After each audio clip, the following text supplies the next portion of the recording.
नमस्कार। आज का हमारा टॉपिक रहेगा भिंडी, ओकरा। हैंडबुक ऑफ हॉर्टिकल्चर वॉल्यूम 1 निचोड़ सीरीज का आई थिंक ये 6वां लेक्चर है। अब तो नंबर ऑफ लेक्चर गिनना छोड़ दीजिए, अब तो लेक्चर्स आते जाएंगे, आप बस पढ़ते जाइए। तो भिंडी के ऊपर आते हैं, टू द पॉइंट चलें, सीधे सीधे बॉटनिकल नेम पर पहुंचे। सबसे पहले तो भिंडी का जो बॉटनिकल नेम है वो है एबेलमॉस्कस एस्कुलेंटस। ये तो आपको रटे हुए होने चाहिए सबके, एबेलमॉस्कस एस्कुलेंटस। एस्कुलेंटस, एक मिनट, हाँ एस्कुलेंटस, ये हो गया भाई भिंडी का बॉटनिकल नेम। फैमिली क्या है भाई भिंडी की? भिंडी की फैमिली है मालवेसी। ये भी बड़ा इंपॉर्टेंट है, इससे भी काफ़ी क्वेश्चन पूछे गए हैं, कई एग्जाम में बार बार क्वेश्चन पूछे गए हैं। ऑरिजिन की बात की जाए कि भिंडी का ऑरिजिन क्या है, तो ऑरिजिन है भाई इसका अफ्रीका। क्या है? अफ्रीका है। क्रोमोसोम नंबर, इसमें आप सोच नहीं सकते इतने क्रोमोसोम है, इतने सारे क्रोमोसोम लेकर बैठी है ये भिंडी। 130 क्रोमोसोम है, और देख के लगता है कि 130 क्रोमोसोम होंगे। वैसे तो किसी भी क्रॉप को देख करके नहीं बता सकते कि उसमें कितने क्रोमोसोम पाए जाते हैं, मजाक कर रहे हैं भिंडी के साथ, ठीक है। तो इसमें 130 क्रोमोसोम पाए जाते हैं। एरिया प्रोडक्शन की बात की जाए, अरे पहले से लिखा है, गजब कर दिया। एरिया एंड प्रोडक्शन, तो देखो भाई भारत में सबसे ज्यादा उत्पादन होता है इसका। इंडिया जो है वो नंबर 1 पर है भिंडी के उत्पादन में, रैंक फर्स्ट इन दी ओकरा कल्टीवेशन। सबसे ज्यादा भिंडी का उत्पादन भारत ही करता है। और भारत के अंदर अगर बात की जाए, इंडिया के अंदर नंबर 1 पर वेस्ट बंगाल आता है। तो भिंडी भारत के अंदर सबसे ज्यादा कहाँ उगाई जाती है या कहाँ पर उसका उत्पादन होता है, तो वेस्ट बंगाल के अंदर होता है। क्लाइमेट की और सॉइल की बात की जाए कि भिंडी के लिए किस तरह का क्लाइमेट चाहिए और किस तरह की मिट्टी चाहिए, तो वो देखो भाई सॉरी, भिंडी जो है वो एक बार्म सीजन की वेजिटेबल है। अच्छा पॉइंट है, लिख लीजिए इसको, बार्म सीजन की वेजिटेबल है। भिंडी की ग्रोथ के लिए, फ्रूटिंग के लिए, फ्लावरिंग के लिए एक ऑप्टिमम टेम्परेचर चाहिए, और वो है 24 से लेकर के 28 डिग्री सेल्सियस। लिख लो, अच्छा पॉइंट है ये भी। Optimum temperature for the growth, flowering, fruiting, ठीक है, ग्रोथ के लिए, उसमें फूल आने के लिए, उसमें फ्लावरिंग के लिए, सब के लिए जो ऑप्टिमम टेम्परेचर चाहिए वो 24 से लेकर के 28 डिग्री सेल्सियस का है। और एक और बड़ा अच्छा पॉइंट लिखो, भिंडी जो है वो एक डे न्यूट्रल क्रॉप है। भिंडी कैसी क्रॉप है भाई? एक डे न्यूट्रल क्रॉप है ये भी बड़ा अच्छा पॉइंट है, इंटरेस्टिंग पॉइंट है इसको लेकर के। मिट्टी की बात की जाए, सॉइल की, तो भिंडी जो है इसको मिट्टी चाहिए भाई सैंडी लोम। सैंडी लोम या फिर लोमी सॉइल, कोई भी ले सकते हो। तो sandy loam to loam soil, sandy loam to loam soil, ये इसके लिए बढ़िया मिट्टी मानी जाती है। ऑर्गेनिक मैटर अच्छी मात्रा में होना चाहिए, rich in organic matter, rich in organic matter. PH की बात की जाए तो वो मिलेगा आपको यहां पर 6 से लेकर के 6.8 तक, 6 to 6.8 तक इसमें आप मिट्टी का पीएच रख सकते हो, जो कि बढ़िया माना जाता है। ये सारा डाटा जो है वो हैंडबुक ऑफ हॉर्टिकल्चर का ही है, एक भी डाटा इधर उधर से नहीं लिया गया है। तो बिल्कुल आंख बंद करके आप इस पर भरोसा कर सकते हो। खास करके जो आईसीआर के एग्जाम की तैयारी कर रहा है उनके लिए तो बहुत बढ़िया है, सेंट्रल लेवल के जो एग्जाम की तैयारी कर रहा है उनके लिए तो ये बहुत बढ़िया डाटा है। अब बात करते हैं इसमें कुछ मोस्ट इंपॉर्टेंट वेराइटीज़ की। देखो भिंडी के अंदर भी कुछ 15-20 वेराइटी है, ऐसे तो वेराइटी बहुत है, लेकिन जो कुछ पॉपुलर वेराइटी है उनकी बात करें, जैसे अर्का नाम से आती है आपकी अर्का अभय, अर्का अनामिका। लिख लो इन दोनों वेराइटियों को पहले तो, और बताते हैं फिर। अर्का अभय है, एक अर्का अनामिका वेराइटी है, अर्का अनामिका, ये दो बड़ी पॉपुलर वेराइटी होगी। इसके अलावा एक नाम सुना होगा आप लोगों ने, आज़ाद क्रांति, आज़ाद क्रांति सुना होगा, एक परवानी क्रांति सुना होगा, एक काशी क्रांति नाम आता है, आज़ाद क्रांति, एक परभानी क्रांति, ये वैरायटी का नाम है, ठीक है। एक काशी क्रांति आती है वैरायटी, काशी क्रांति, ये मोस्ट पॉपुलर वैरायटी है। एक CO1, ये CO1 ने अपने सबके प्राण ले रखे हैं। ये हर एक वैरायटी के अंदर CO1 देखने को मिल जाती है, हर एक के अंदर। कोई जगह नहीं छोड़ी इसने, हर जगह जहाँ देखो वहाँ पर एक CO1 वैरायटी मिल जाती है। भिंडी में भी मिलेगी, गन्ने में भी मिलेगी, जहाँ देखो वहाँ देखने को मिल जाती है CO1। इसके अलावा एक गुजरात की है, गुजरात भिंडी वन, गुजरात भिंडी वन, गुजरात भिंडी वन, ये भी अच्छी है। इसके अलावा एक पंजाब की है, पंजाब पद्मिनी, ये भी बढ़िया है, पंजाब पद्मिनी, नाम अच्छे रखे हैं, पंजाब पद्मिनी, ये भी बढ़िया वैरायटी होगी। इसके अलावा परवानी क्रांति लिख ली, हाँ परवानी क्रांति बहुत इंपॉर्टेंट है। इसके अलावा आपकी मखमली वैरायटी है, पूसा मखमली है, पूसा सावनी है, ये पूसा के नाम से भी काफ़ी वैरायटी है, पूसा मखमली वैरायटी है, पूसा सावनी वैरायटी है। अब समस्या ये हो रही है, वैरायटी दिमाग में इतनी सारी कूद रही है, मैं यहाँ पर कौन सी वैरायटी लिखा हूँ वो चीज़ें हैं। मैं सिर्फ आपको वही वैरायटी बता रहा हूँ जो हैंडबुक ऑफ हॉर्टिकल्चर में है, जो मोस्ट पॉपुलर है। एक वर्षा उपहार वैरायटी है, वर्षा उपहार वैरायटी, वर्षा उपहार, ये वैरायटी आप लोग याद रख लीजिए।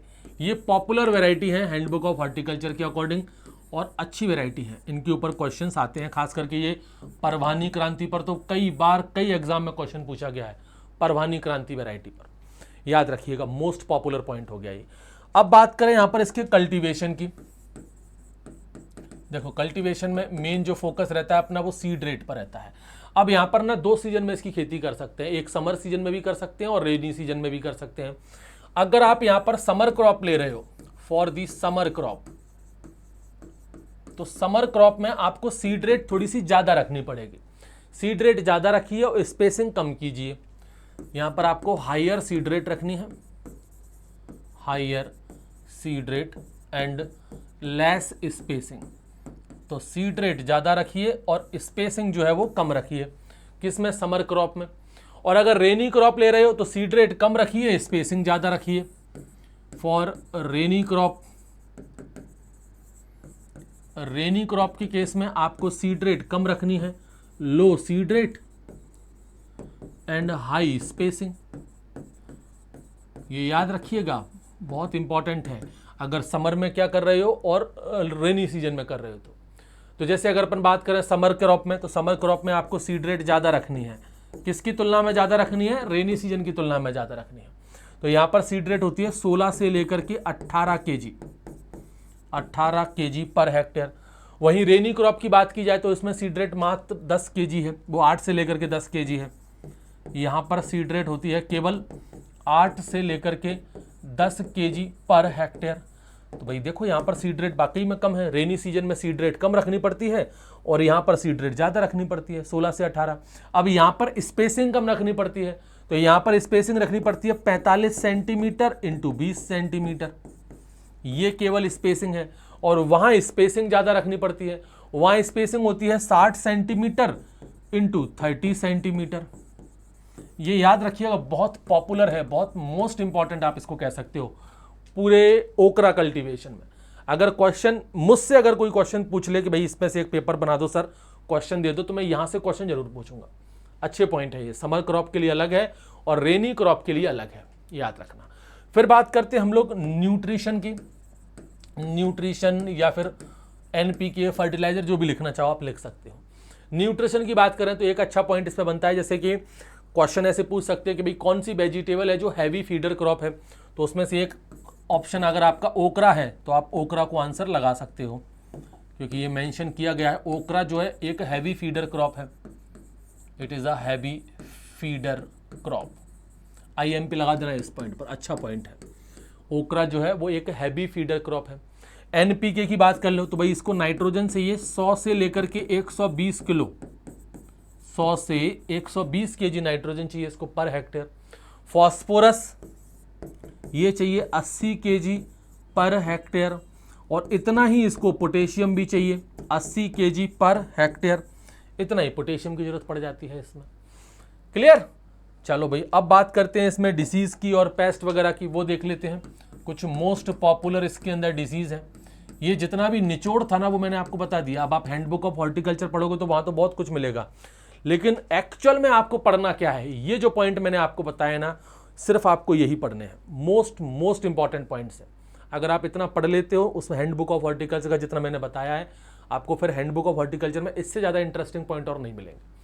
तो ये जितने पॉइंट बताए हैं सबसे क्वेश्चन आ सकते हैं। अगर आप स्पेशली ICAR के एग्जाम की तैयारी कर रहे हैं या किसी सेंट्रल लेवल के एग्जाम की तैयारी कर रहे हैं तो इनको जरूर पढ़ के जाइएगा। और डिटेल तो फिर बहुत सारी है, फिर आपको अलग अलग कॉम्पिटेटिव बुक पे जाना पड़ेगा, वहाँ पर आपको और भी ढेर सारे पॉइंट्स देखने को मिल जाते हैं। लेकिन ये एक बेसिक पॉइंट्स जो है वो आपका, या कहें कि किसी भी क्रॉप को पढ़ने से पहले अगर आप ये देख लेते हो फिर उसके बाद आप इसकी डिटेलिंग पर जाते हो तो आपको बहुत हेल्प मिलेगी। इससे आपका एक बेस क्लियर हो जाएगा। तो चलो डिसीज़ की बात करते हैं। जैसे सबसे पहले हम बात करें मोस्ट जो पॉपुलर डिसीज़ है भिंडी के अंदर, सबसे ज़्यादा परेशान जो कर रखा है भिंडी को वायरस ने कर रखा है। इसमें वायरस डिसीज़ बहुत होती है। जैसे एक येलो वेन मोइजेक वायरस है, या पहले तो डिसीज़ का ही नाम लिखो, येलो वेन मोइजेक डिसीज़ है, ठीक है। और ये कैसी होगी भाई, येलो वेन मोइजेक वायरस, शॉर्ट में कहते हैं YVMB, येलो वेन मोइजेक वायरस। तो वायरस है तो कोई दिक्कत नहीं है भाई, डिसीज़ का जो नाम होता है वही वायरस का नाम हो जाता है। समस्या आती है इसके वेक्टर को लेकर के कि ये अलग से याद करना पड़ जाता है। वायरस है तो फिर वेक्टर भी होगा, वेक्टर ही वायरस को फैलाता है। तो यहाँ पर वेक्टर है व्हाइट फ्लाई। व्हाइट फ्लाई का साइंटिफिक नेम भी साथ में लिख लीजिए, वमेसिया टबैकी। ये भाई इसका साइंटिफिक नेम हो गया YVMB का, येलो वेन मोइजेक वायरस। एक इनेशन लीफ कर्ल वायरस होता है इसमें, ओकरा इनेशन लीफ कर्ल डिसीज। तो ये किससे होगी भाई, ये भी वायरस से होती है। और वायरस का नाम क्या रखोगे आप, यही रखोगे ओकरा इनेशन लीफ कर्ल वायरस, यही नाम रखना है। और इसका वेक्टर भी कौन है, व्हाइट फ्लाई ही है। और व्हाइट फ्लाई यही वाली है, वमेसिया टबैकी। इस बात को भी ध्यान रखना, हर वमेसिया टबैकी व्हाइट फ्लाई या हर व्हाइट फ्लाई वमेसिया टबैकी नहीं होती। कई बार व्हाइट फ्लाई के भी साइंटिफिक नेम बदल जाते हैं। इसके अलावा एक सर्कोस्पोरा ब्लाइट डिसीज है इसके अंदर, सर्कोस्पोरा ब्लाइट। अब इसके तो नाम में समझ में आ गया भाई, सर्कोस्पोरा, उसकी बीमारी में नाम में लिख दिया सर्कोस्पोरा। सर्कोस्पोरा क्या है, फंगस है एक।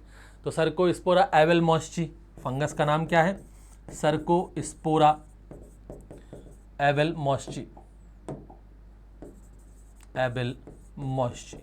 ये सर्कोस्पोरा एवेलमॉस्ची, ये सर्कोस्पोरा ब्लाइट का फंगस हो गया। पाउडरी मिल्ड्यू इसके अंदर है। 4th नंबर की जो बीमारी है वो लिखिए, powdery mildew. Powdery mildew, powdery mildew के लिए जो मोस्ट इंपॉर्टेंट स्पीसीज है फंगस की या जीनस है वो है एरिसिपी, और स्पीसीज इसके अंदर आती है चिकोरेसियम। एरिसिफी चिकोरेसियम, एक तो इनकी प्रोनाउंसिएशन करना बड़ा मुश्किल हो जाता है, एरिसिफी चिकोरेसियम। ये पाउडरी मिल्ड्यू हो गया। और इसके अंदर एक विल्ट डिसीज है, वो भी लिखो भाई, विल्ट डिसीज। बीमारियां तो तमाम है।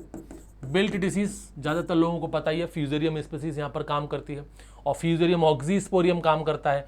बस उसमें एक और एक्स्ट्रा जोड़ दो, जैसे इसमें वास इन्फेक्टम जोड़ दीजिए अलग से, फ्यूजेरियम ऑक्सीस्पोरियम, और F. स्पीसीज वास इन्फेक्टम, ये अलग से कर दीजिए। तो भाई ये होगी भाई आपकी कौन सी, बिल्ट डिसीज होगी। डैम्पिंग ऑफ डिसीज की बात करें, एक डैम्पिंग ऑफ डिसीज इसके अंदर होती है, डैम्पिंग ऑफ डिसीज, ये पाइथियम से होती है और राइजोक्टोनिया, दोनों इसमें काम करती हैं। मेन तो वैसे डैम्पिंग ऑफ डिसीज जो है वो हमेशा पाइथियम स्पीसीज ही कॉज करती है, तो आप पाइथियम ही लिखिए इसके अंदर, ठीक है। ये कुछ मोस्ट पॉपुलर डिसीज हो गई। अब बात करते हैं इसमें कुछ मोस्ट पॉपुलर इंसेक्ट पेस्ट की। इंसेक्ट पेस्ट की बात कर लेते हैं। कौन से इंसेक्ट पेस्ट इसके अंदर ज़्यादा डेंजरस हैं, जिन पर क्वेश्चन पूछ सकते हैं। एक होता है अभी अपना शूट एंड फ्रूट बोरर, ओकरा शूट एंड फ्रूट बोरर, ओकरा शूट एंड फ्रूट बोरर। इनके साइंटिफिक नेम ना आपको बिल्कुल रटे हुए होने चाहिए, ज़रूरी है साइंटिफिक नेम। कभी भी सूट वगैरह पर, सॉरी शूट नहीं मतलब जिस कभी भी इंसेक्ट पेस्ट पर क्वेश्चन पूछते हैं ना, तो ये मान करके चलो 95% चांसेस है, 90 to 95% चांसेस है कि क्वेश्चन उसके साइंटिफिक नेम पर पूछा जाता है। इसमें है एरियास बिटेला, एरियास बिटेला, ये है भाई इसका साइंटिफिक नेम, किसका, ओकरा शूट एंड फ्रूट बोरर का, एरियास बिटेला। एक है इसमें फ्रूट बोरर, फ्रूट बोरर। तो फ्रूट बोरर ये बड़ा कॉमन है भाई, हेलिकोबर्पा आर्मीजेरा, हेलिकोबर्पा आर्मीजेरा, तो ये हेलिकोबर्पा आर्मीजेरा हो गया। इसके अलावा एक जैसिड आपने सुना होगा। आपने कॉटन के देखे हैं क्या भाई? कॉटन के इंसेक्ट पेस्ट अगर आपने देखे हो, क्योंकि कॉटन की फैमिली भी वही है, इसकी फैमिली भी वही है, तो वो फैमिली जो है सेम फैमिली वालों के ऊपर ज़्यादा अटैक, वही जो इंसेक्ट, यही इंसेक्ट आपने देखे हैं कॉटन पे है। ये जैसिड वही अमेरेस्का बिग्यूटुला, अमेरेस्का बिग्यूटुला, यही कॉटन पर अटैक करते हैं, यही यहाँ भी चले आते हैं अटैक करने के लिए। तो अमेरेस्का बिग्यूटुला यहाँ पर है। ये कभी वाइट फ्लाई हमने लिखा ही था वहाँ पर, वाइट फ्लाई वमेसिया टबेकी, वमेसिया टबेकी ये है ही। तो ये कुछ पॉपुलर इसके अंदर इंसेक्ट पेस्ट हो गए, ये आप लोग याद रखिएगा। ठीक है, ये था भाई भिंडी का निचोड़, पूरी तरह से भिंडी को निचोड़ दिया हमने। और हैंडबुक ऑफ हॉर्टिकल्चर में इससे ज़्यादा नहीं है भिंडी के बारे में बताने के लिए। वैसे तो भाई लाइनें तो उसमें बहुत लिखी हैं, अब वो लाइन को एक एक लाइन को यहाँ पर डिक्टेट करने बैठ जाएंगे तो फिर मतलब क्या हुआ निचोड़ का? फिर तो वही उसी की फोटोकॉपी कराओ, यहाँ पर चिपका दो, पढ़ के सुना दो। वो तो वो पीपीटी वाला सिस्टम हो गया कि भाई पीपीटी है, यहाँ आप हो, इसके बीच में मैं हूँ और आपको पीपीटी पढ़ पढ़ के सुना रहा हूँ, वो सिस्टम नहीं है। निचोड़ का मतलब कि कुछ जो भी उसका एक्सट्रैक्ट है वो पूरा निचोड़ करके यहाँ पर ला के रखना, वो मैंने आपको दे दिया। कुछ बच्चे कह भी रहते कि सर शॉर्ट में कंटेंट है, भाई कंटेंट तो शॉर्ट में होगा ही ना, क्योंकि निचोड़ सीरीज़ है, तो जो उसमें से इंपॉर्टेंट चीज़ें वही तो निकाल करके आपको देंगे। अननेसेसरी का उसमें लिखा तो बहुत कुछ है, हर चीज़ को यहाँ पर पढ़ के सुनाना, तो फिर वो निचोड़ कैसे हुआ? निचोड़ का मतलब ही ये है कि जो इंपॉर्टेंट पॉइंट्स हैं वो आपके लिए निकाल करके मैं यहाँ ला रहा हूँ। तो कंटेंट आपको ऐसा लगेगा कि सर 15-20 मिनट का ही लेक्चर है ये तो, लेकिन है बहुत इंपॉर्टेंट। इस 15-20 मिनट के लेक्चर में जो एक एक पॉइंट बताया गया है ना, हर एक पॉइंट बहुत इंपॉर्टेंट है, तो अच्छे से पढ़ लीजिएगा। आपको अगर बेसिक क्लियर करना है या सेंट्रल लेवल के किसी एग्जाम में क्वालिफाई होना है, ICAR के बेसिकली जो एग्ज़ाम है उनके लिए बहुत ज़रूरी है। तो नेक्स्ट लेक्चर में अपना जल्दी आएगा। जय हिंद।